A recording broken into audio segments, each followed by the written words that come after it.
Hello मेरे प्यारे दोस्तों, आप सभी को मेरे यूट्यूब चैनल कहानी का खजाना में स्वागत करती हूँ। आई होप आप सभी लोग खुश होंगे, स्वस्थ होंगे। चलिए दोस्तों, आज आप सबको मैं एक नई कहानी सुनाती हूँ। दोस्तों, मेरा नाम प्रमोद है और मैं 50 साल का हूँ और अपने घर पर ही खेती का काम करता हूँ। मेरी पत्नी को गुजरे हुए 10 साल हो गए हैं। उसके बाद मैंने दोबारा शादी नहीं की। मेरा एक 24 साल का बेटा है जो कि एक पायलट है। 2 साल पहले मेरे बेटे की बहुत धूमधाम से शादी हुई और शादी के बाद कुछ महीनों में ही वो अपने ड्यूटी में वापस चला गया। अब घर में सिर्फ मैं और मेरी बहू ही रहते हैं। मेरा बेटा साल में एक बार ही घर आता है। मेरी बहू का नाम रिया है और वो 22 साल की है। मेरी बहू देखने में बहुत ही सुंदर है और बहुत ही स्टाइल में रहती है, बिल्कुल आज के नए जमाने के लड़कियों की तरह। लेकिन कुछ महीनों पहले कुछ ऐसा हुआ कि जिसको सोचने के बाद मुझे लगा कि क्या ये सही था या गलत। मैंने कभी भी ये जानने की कोशिश नहीं की कि बहू अपने कमरे में क्या करती है, क्योंकि मुझे उस पर पूरा भरोसा था। जुलाई का महीना था, खेतों में धान की रोपाई चल रही थी और मैं मजदूर से काम करवाने में व्यस्त रहता था, इसलिए मैं शाम को ही घर आता था। उस दिन भी मैं शाम को घर आया और नहाने के बाद खाना खाकर मैं आंगन में ही कुर्सी लगाकर आराम करने लगा। रात के 9 बजे के करीब अचानक से जोरदार बारिश शुरू हो गई। बिजली चमकने लगी। मैं दरवाजा बंद करके अपने कमरे में चला गया। काफी देर तक मैं सोने की कोशिश करता रहा, लेकिन बिजली गरजने की वजह से मुझे नींद नहीं आ रही थी। आधी रात को मुझे बाथरूम जाने को हुआ और हमारा बाथरूम घर के बाहर था।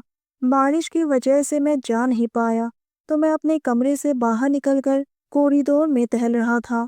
थोड़ी देर बाद बारिश कम हो गई। उसके बाद मैं बाथरूम चला गया। बाथरूम से वापस आ रहा था तो मेरी नज़र बहू के कमरे की तरफ गई। उसके कमरे की लाइट जल रही थी। मुझे थोड़ा अजीब सा लगा, क्योंकि रिया हमेशा लाइट बंद करके सोती है। मुझे लगा कि बारिश की वजह से वो डर के मारे लाइट जलाकर सो गई। जैसे ही मैं अपने कमरे की तरफ आगे बढ़ने लगा, तभी मुझे रिया के कमरे से अजीब अजीब सी आवाज़ सुनाई दी।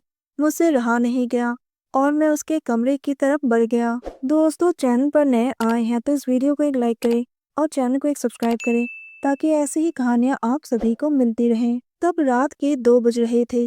मुझे कुछ ठीक नहीं लग रहा था। मैंने दरवाजे की दरार से देखने की बहुत कोशिश की। अंदर से लगातार अजीब अजीब आवाज आ रही थी। मैंने ठान लिया कि मुझे कैसे भी करके पता लगाना ही होगा। जब मैंने झरोखे से अंदर का नजारा देखा तो मेरे रोंगटे खड़े हो गए। अंदर रिया किसी और लड़के के साथ वो सब काम में बिजी थी। मैं गुस्से से आंख बबूला हो गया और मैंने अपना मोबाइल निकाला और वीडियो रिकॉर्डिंग में रखकर अपने कमरे में चला गया। मैंने अपनी बहू का ये रूप पहली बार देखा। मैंने मन में सोचा, अगर ये बात घर से बाहर निकली तो बहुत ही बदनामी होगी। सुबह के 4 बजे के करीब वो लड़का कमरे से बाहर निकल गया। उसके जाने के बाद मैं मोबाइल लेकर अपने कमरे में आया। जब मैंने रिकॉर्डिंग देखी तो मेरे होश उड़ गए। सुबह जब मैं कमरे से बाहर निकला तो मैंने रिया को कुछ नहीं कहा। उसने मुझे नाश्ता दिया।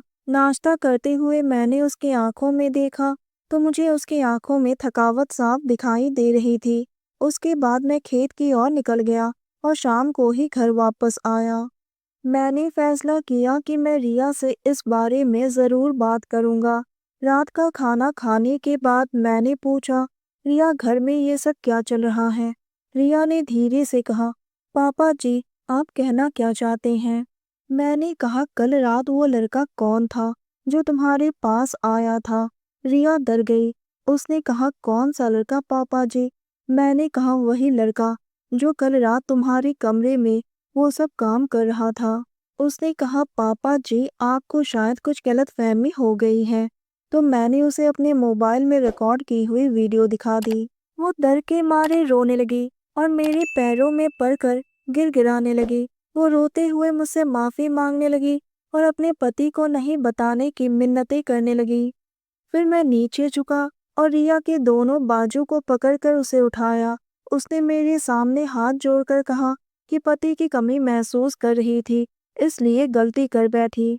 आज के बाद से मैं ऐसा कुछ नहीं करूँगी और आप जो कहोगे मैं वही करूँगी। मैंने उसे कहा कि ये तुम्हारी पहली और आखिरी गलती है, इसलिए मैं तुम्हें माफ़ कर रहा हूँ। मैं नहीं चाहता हूँ कि घर की बदनामी हो। उसने हाथ जोड़कर काँपते हुए कहा कि पापा जी, आपका दिल बहुत बड़ा है। आपने मेरी इतनी बड़ी गलती को माफ़ किया। उस दिन के बाद से रिया ने वो सब काम करना बंद कर दिया। दोस्तों, शायद हालात ने मेरी बहू को ऐसा बनने में मजबूर कर दिया था। इसमें उसकी भी गलती नहीं है। अकेलेपन की तरफ इंसान को कभी-कभी गलत कदम उठाने के लिए मजबूर कर देता है। दोस्तों, आप सबने अपना कीमती समय निकालकर इस वीडियो को सुना। इसके लिए आप सभी को धन्यवाद करती हूँ। धन्यवाद दोस्तों।